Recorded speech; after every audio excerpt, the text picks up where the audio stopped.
Арбен Таравари вечерва ќе го официализира излегувањето од владата. Одлуката за излез на Алијансата на албанците од Илинденска број 2 се очекува да биде донесена вечерва пред партиските тела во Тетово.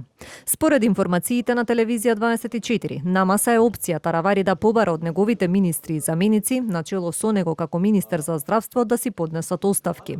Привирањата во владината коалиција почна откако тој одлучи сам да настапи на локалните избори, а потоа не ја исклучи можноста за соработка со Ахмети. Но вчера, од отворањето на изборен штаб во Врапчиште, Таравари говореше и за маргинализација на албанците и отстапување на патот на владата од Европската унија.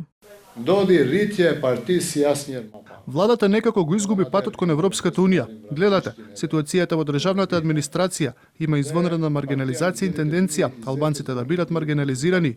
Алијансата за албанците ќе одлучи утре или зарутре да ја напушти владата. Кога сите трчаат да влезат во владата, ние сме навикнати да ја напуштиме владата. Ја напуштаме владата за да се вратиме посилни, особено во локалната самоуправа, а потоа и во централната влада. Владините партнери на Таравари пак со остра порака до него. Во владата нема место за соработници со ДУИ, а оставката нема да влијае врз парламентарното мнозинство. Апсолутно, владата е стабилна и во тоа дилема нема никој. Имаме сериозна поддршка од скоро 2/3 од пратениците и тоа ќе се утврди наскоро преку одредени собраниски постапки. Она што е многу важно е дека сакаме да испратиме порака дека во владата нема место за соработници на ДУИ. Премиерот Мицковски веќе најави дека неделава ќе го покани Таравари на уште една средба, најверојатно последна на двајцата во својство на премиер и министер. Таравари има 5 пратеници, но дали и колку ќе задржи, оваа дилема ја отвори во 24 анализа членот на Централниот комитет на ВМРО ДПМН Орце Ѓоргиевски.